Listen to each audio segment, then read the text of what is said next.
Today's date is April 26, 2025. My name is Nate Kachko. I am an 8th grade student at Bicultural Hebrew Academy of Connecticut. I will be interviewing my grandmother, whose name is Edith, about her life and legacy. This interview is being recorded for the Oral History Collection for the Jewish Historical Society of Fairfield County's archives, as well as our family archives. Over the next 15 minutes or so, I will ask you questions that will help me learn more about you and our family's history, especially our Jewish history. If you can't answer a question, just say so, and we can move on to the next one. Also, if you would rather not answer a question for any reason, just tell me that. I want this to be fun and for you to feel comfortable at all times. Are you ready? I'm ready. Let's start with you telling me your full name. My full name is Edith Singer, S-I-N-G-E-R. Who you're named after, if you know. A relative of my mother's, but I'm not sure which. But I do have a Hebrew name too. What is your Hebrew name? Itka. Itka. In this class, I've been learning about the immigration of Jews to the U.S. and other places. Do you know where your parents or family immigrated from? Belarus, which was between Russia and Poland at that time. Okay. Before they immigrated to the United States, did they talk about what life was like before they left? My mother did. My father did not. But my mother spoke a little bit about the hardships they had. Do you have any stories about Jewish life there? Well, my mother said they lived in a basement and they lived off of onions and potatoes for the longest time. And there were pogroms where Russian or Polish soldiers used to come and ruin their villages, and they used to have to hide. Did your parents or anyone in your family were they affected by the pogroms, or? Nobody that I personally heard about died, but I think that there were many people in both my father's and my mother's family that were either injured or ran away, but they were all affected. They all wanted to get out of that country and come to the United States. Can you tell me anything about our family's immigration to the United States? Like who came over, or about what time? I'm not sure about the timeline for my father, but I know my father's family came over. All the sisters, he had 4 sisters, and him and the mother and father came over together. As far as my mother's family goes, my grandfather went ahead and left his 2 boys and my mother with his wife, and he came ahead to the United States and tried to make a life for himself. It was only after 10 years that he was able to send for them and bring them here. And at that time, when they came here, another child was born, my mother's younger sister. Where did they first enter the country? I think Ellis Island. They came through Ellis Island. Where did they first settle? Like where did they really settle down at? You're asking me when? Where did they settle down? Oh, in Brooklyn, I think. What was it like there?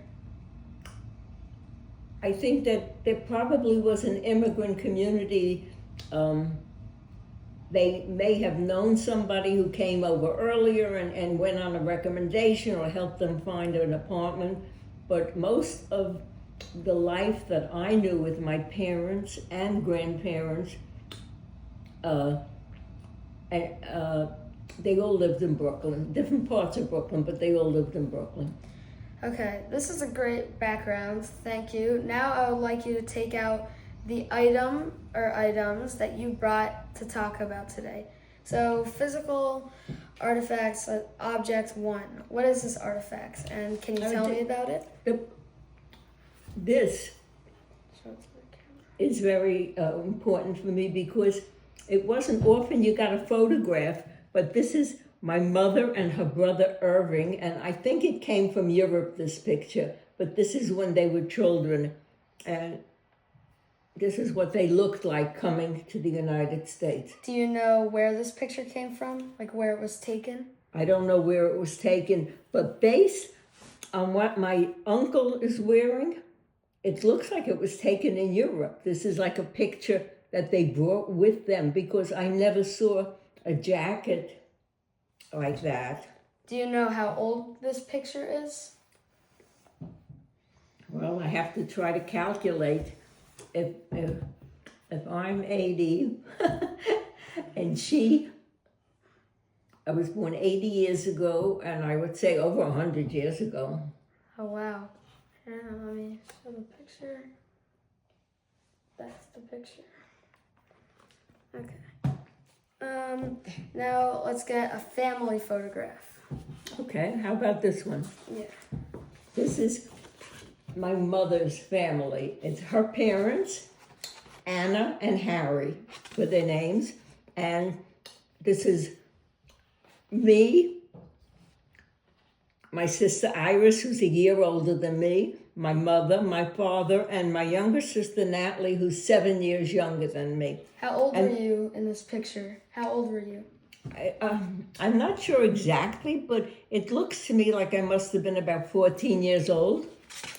Okay. And it looks like we're at some sort of a family function. When and where was this picture taken?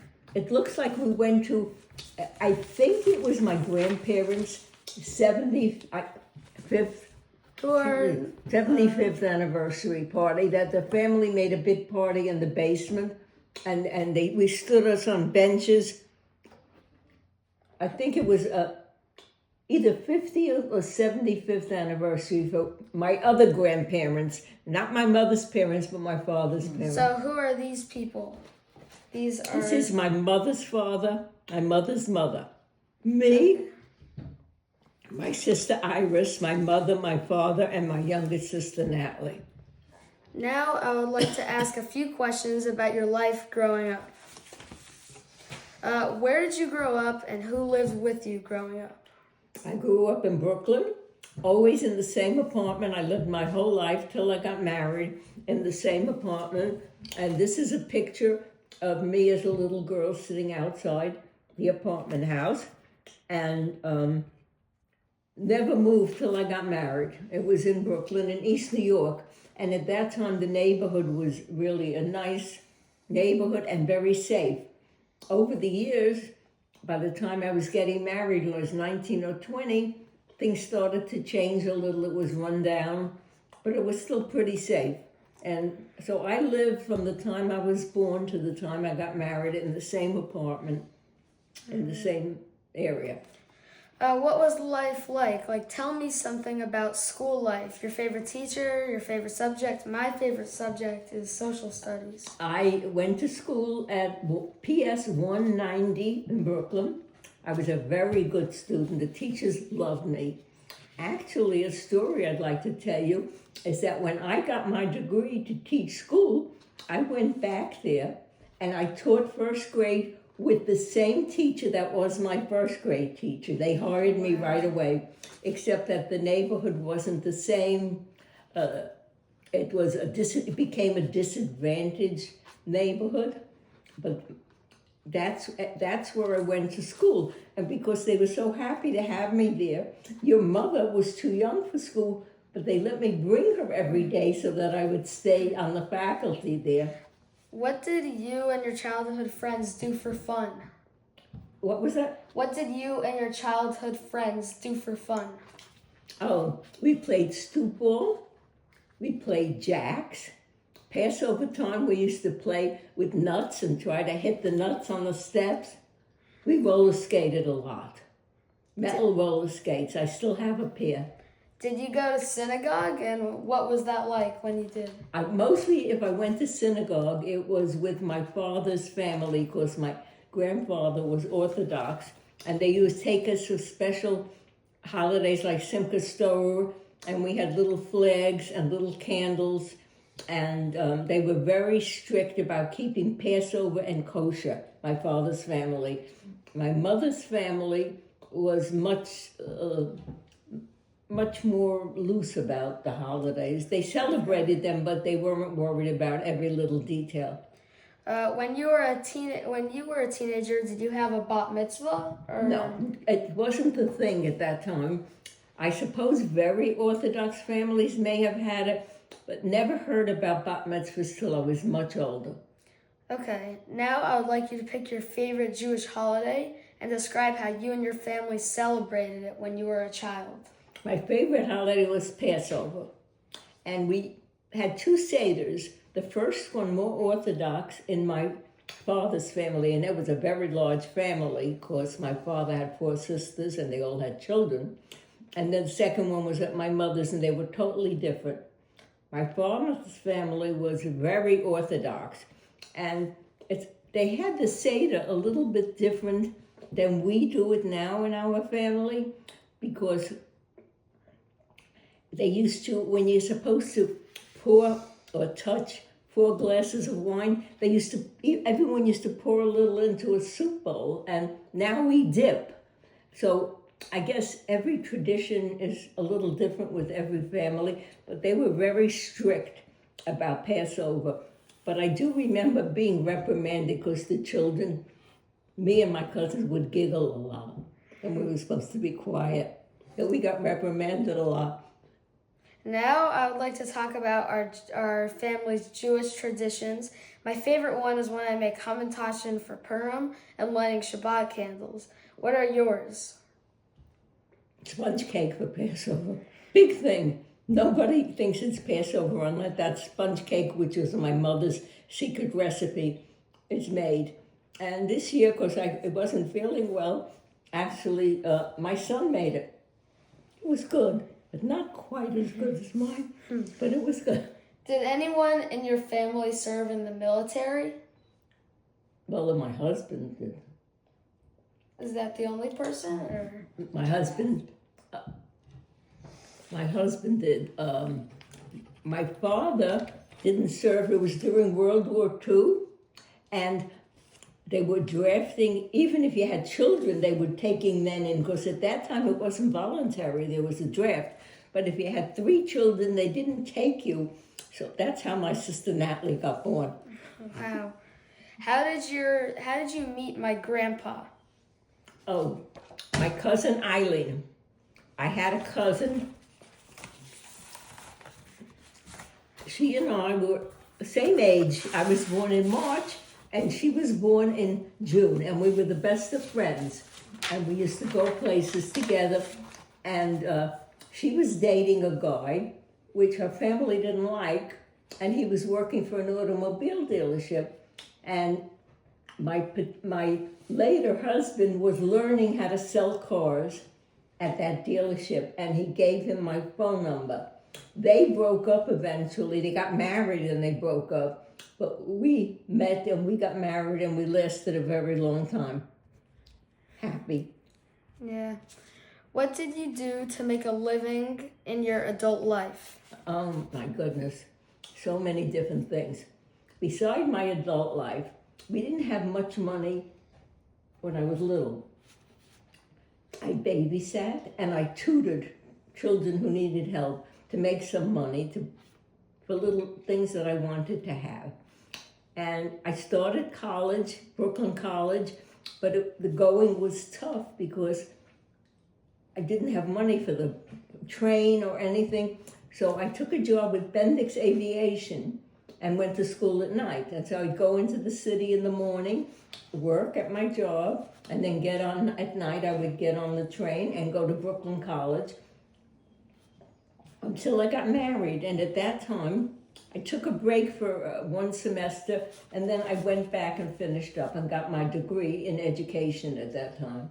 So you became a teacher? At that time, I was qualified to teach, but I did not start teaching until a couple of years later because I became pregnant.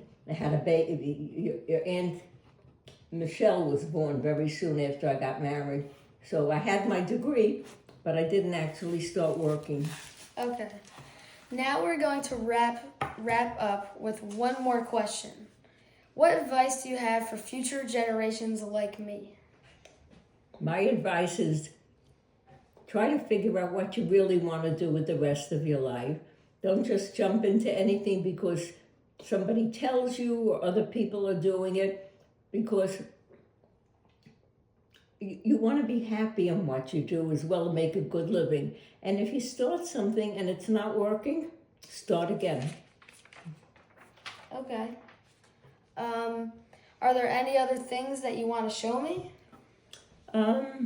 Let me see. I want to show you some history of my husband, your grandfather, because he was a Holocaust survivor.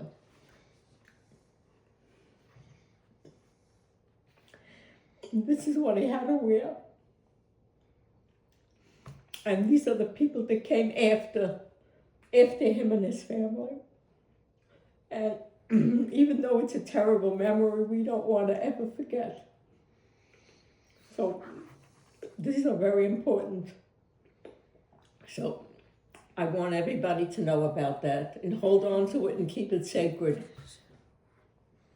This is what the Nazis wore in their arms, as their armbands, and they forced the Jews to wear the star that said Jude on it. And Did I mention that he was saved by being able to hide in a house that belonged to Raoul Wallenberg, the Swedish diplomat? And they were able to hide from place to place, and that kept them alive. Especially important because he had twin sisters, and the Nazis wanted twins to experiment on. So they lived a very precarious time in their life, but they were able to overcome it and exist. is there anything else that you want to show, or is that all? This is me and your grandfather during happy times. All right. Thank you so much for spending time with me. And You're very welcome great anytime. story. Very Love nice. you.